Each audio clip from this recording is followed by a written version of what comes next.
नमस्कार, मैं हूं राजकुमार और आप देख रहे हैं सबका जम्मू कश्मीर। जी हाँ, इस खास बातचीत में आज हमारे साथ जम्मू कश्मीर प्रदेश के पेरेंट्स एसोसिएशन के प्रधान अमित कपूर जी जुड़े हैं। जो अक्सर देखा जाता है कि विद्यार्थी जो हैं उनके मुद्दों को लेकर वो आगे आते हैं और उनके मुद्दे उठाते हैं प्रशासन और सरकार से। तो चलिए आज उन्हीं पे बात करते हैं और मेरे साथ इस समय अमित कपूर जी जुड़ चुके हैं। अमित जी, आपका स्वागत है सबका जम्मू कश्मीर स्टूडियो में। Thank you sir. सर, मेरा पहला प्रश्न यही है कि लगातार देखा जा रहा था कि पिछले 2 सालों से जब स्कूल ओपन नहीं हो रहे थे तो आप आवाज उठा रहे थे कि बच्चों को स्कूल ना बुलाया जाए ताकि कोविड की ऐसी कोई महामारी उनको छू ना सके। तो अब 2 वर्ष हो चुके हैं और देखा जा रहा है कि पूरे देश में स्कूल इस समय खुल चुके हैं। सिर्फ जम्मू कश्मीर प्रदेश एक ऐसा प्रदेश है जहां पर अभी तक कोई स्कूल नहीं खुले। सिर्फ हाई क्लासेस की बात करें तो वो खुले हैं। इसको लेकर क्या कहेंगे आप? देखिए, जहां तक मैं समझता हूं, आपने कल देखा ही होगा कि केरला में कितना केस आया है जी। तो इन्होंने जो वार्न किया हुआ है सबको, आपको पता ही है कि जम्मू कश्मीर में हमारे हॉस्पिटल हेल्थ डिपार्टमेंट का क्या हालात है। जी। आप समझ सकते हैं। जी। और जम्मू कश्मीर की ऐसी एडमिनिस्ट्रेशन है, ऐसी सरकारें हैं, ये इस टाइम जो एलजी गवर्नमेंट की एडमिनिस्ट्रेशन है, ये किसी भी तरह जिम्मेवारी जो है वो नहीं ले रही बच्चों की। और सबसे बड़ी जो नालायकी है हमारी केंद्र सरकार की कि अभी तक 18 साल से नीचे बच्चों की वैक्सीन तक नहीं आई।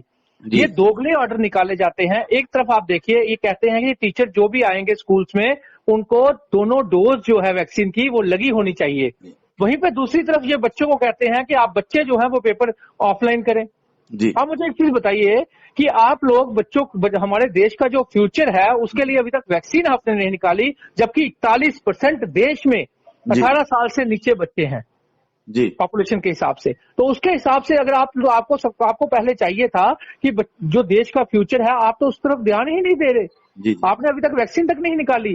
आप किस तरह का ये मापदंड अपना रहे हैं, किस तरह की सरकार चला रहे हैं कि अभी तक आप वैक्सीन नहीं निकाल पाए? जी।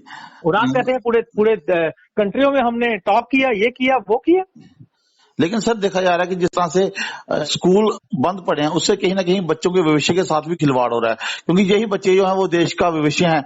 यही आगे जाके देश को संभालेंगे। जम्मू कश्मीर प्रदेश में जो पढ़ रहे हैं इस समय बच्चे पढ़ रहे हैं, उनका भविष्य कहीं ना कहीं खराब हो रहा है।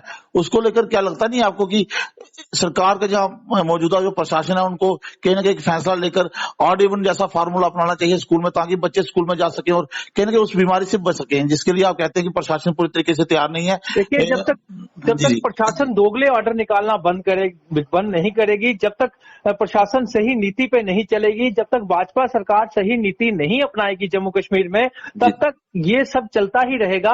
क्योंकि आपने देखा अमित शाह जी की रैली होती है, ठीक है, कोई प्रोटोकॉल नहीं होता, कोरोना का कोई कुछ नहीं होता, इन लोगों को उन चीजों से कोई फर्क नहीं पड़ता। ये देश के फ्यूचर के साथ खेल सकते हैं। लेकिन अफसोस इस बात का है कि देश के फ्यूचर की भी ये गारंटी नहीं ले रहे। ना तो प्राइवेट स्कूल वाले ले रहे हैं, ना ही हमारे जम्मू कश्मीर की एडमिनिस्ट्रेशन ले रही है, ना ही एलजी गवर्नमेंट ले रही है, ना ही भाजपा सरकार जो मौजूदा सरकार के एलजी साहब बैठे हुए हैं, कोई भी नहीं ले रहा। तो आप खुद सोचिए, जब आप लोग जिम्मेवारी ही नहीं ले रहे तो किस तरह एक माँ बाप अपने बच्चे को मौत के कुएं में फेंकेंगे? जी। लेकिन एक चीज हेल्थ है तो एजुकेशन है। अगर हेल्थ ही नहीं रहेगी तो आप मुझे बताइए कि एजुकेशन जो आज के टाइम ऑलरेडी हमारे जम्मू कश्मीर में एजुकेशन का जो स्तर है वो बिल्कुल सबसे नीचे, पूरे देश में सबसे नीचे स्तर जो है वो एजुकेशन का है हमारे देश में। लेकिन एकमात्र अरविंद केजरीवाल साहब दिल्ली में जिन्होंने एजुकेशन का स्तर जो है वो उस स्तर पे पहुंचाया है। लेकिन एक चीज मैं पूछना चाहूंगा, जिस तरह से आपने कहा कि बच्चों को सेफ्टी नहीं दी जा रही, स्कूल में कोई गारंटी नहीं ले रहा, कोई उनका वो जिम्मेवारी नहीं ले रहा है, बड़ा सवाल ये बनता है कि प्रशासन, जिस तरह से पिछले दिनों आप देख लीजिए, नवरात्रों की बात कर लीजिए, दशहरा की बात कर लीजिए, काफी गैदरिंग रहती है, उसको लेकर तो प्रशासन ने कोई बात नहीं करी। लेकिन स्कूलों को लेकर वो मतलब आप जैसे आप कह रहे हैं कि बच्चों को कोई सुरक्षा मुहैया नहीं करवाई जा रही, क्या लगता नहीं कि प्रशासन की कोई जिम्मेवारी है कि स्कूलों को किसी तरीके से बच्चों को सेफ करते हुए स्कूलों को खोला जाए, ताकि बच्चों का भविष्य भी खराब ना हो और जो है वो सरकार जो है वो अपने तरीके से पालन करवा सके। आपको लगता नहीं कि ऑड इवन, क्योंकि हमने देखा है कि केजरीवाल जी ने जिस तरह से दिल्ली में प्रदूषण, आपने केजरीवाल सर की बात करी है, मुख्यमंत्री जी की बात करी है कि दिल्ली में उन्होंने बेहतर शिक्षा का स्तर बढ़ाया है। दूसरी बात मैं यही कहूंगा कि आपने देखा नहीं कि दिल्ली में जिस तरह से उन्होंने एक प्रदूषण को लेकर ऑड इवन जैसा फार्मूला अपनाया था, क्या लगता है कि शिक्षा को लेकर जम्मू कश्मीर प्रदेश में इस ऑड इवन को स्कूलों में लागू करना चाहिए, ताकि थोड़े थोड़े बच्चे स्कूल में जा सके और स्केयर सरकार और प्रशासन जिम्मेवारी ले ताकि बच्चे सिक्योर रह सके। देखिए, इनकी मजबूरियां हैं, जी इनकी मजबूरियां हैं। इनको पता है जब स्कूल खुल जाएंगे हमें प्राइवेट स्कूलों को 25% बच्चे जो है वो फ्री ऑफ कॉस्ट पढ़ाने पड़ेंगे, राइट टू एजुकेशन इंप्लीमेंट करना पड़ेगा। जी और तीसरा, आपको पता है सुप्रीम कोर्ट का ऑर्डर आया है फीस रिड्यूस का। अभी तक अरविंद केजरीवाल साहब ने 15% जो फीस रिड्यूस का ऑर्डर था 2020-21 की भी फीस वापस करवा दी 15% के हिसाब से।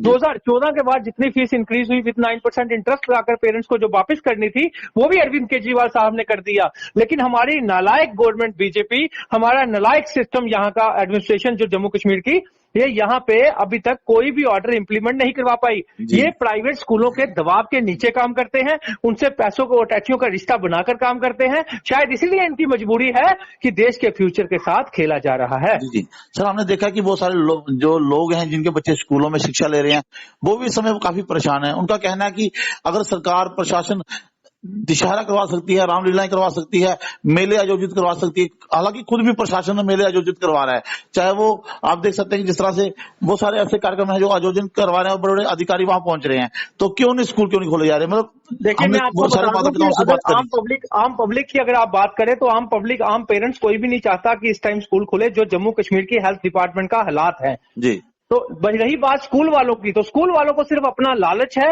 वो सिर्फ और सिर्फ फीसों को लेकर ये सब कर रही है। और सरकार स्कूल इसलिए नहीं खुल रही, सरकार को पता है कि हमें ऑर्डर इंप्लीमेंट करने पड़ेंगे, फीस रिड्यूस के ऑर्डर निकालने पड़ेंगे, हमें सुप्रीम कोर्ट के जो ऑर्डर आए हुए हैं वो इंप्लीमेंट करने पड़ेंगे, राइट टू एजुकेशन इंप्लीमेंट करना पड़ेगा। ये सरकार की कमजोरी है और एडमिनिस्ट्रेशन की कमजोरी है कि वो स्कूल वालों के साथ मिलकर अटैचियों के रिश्ते बनाकर प्राइवेट स्कूलों के माफिया जो बनाया हुआ है इन लोगों के दबाव के नीचे काम करती है। ये ऐसा तभी तो एजुकेशन स्तर जो है आज बिल्कुल नीचे स्तर पर गिर चुका है जम्मू कश्मीर में।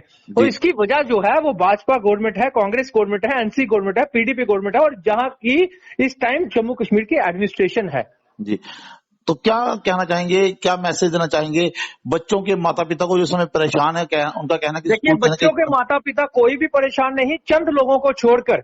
अगर आप चंद लोग छोड़ेंगे जो सिर्फ पैसों के लालची हैं या बच्चों सुनिए जो बच्चों को घर से बाहर निकालना चाहते हैं वो माँ बाप जो हैं वो चंद माँ बाप है। मैं आपको बता दूं, पीछे जी एक स्कूल में एक प्रिंसिपल जो है वो बच्चों को परेशान कर रहा था ऑफलाइन पेपर लेने के लिए। तो मुझे माँ बाप के फोन आए कि सर जो मर्जी हो जाए हम अपने बच्चे को ऑफलाइन पेपर के लिए नहीं भेजेंगे। हमने कंसेंट फॉर्म जो है वो नो लिख के दे दिया है।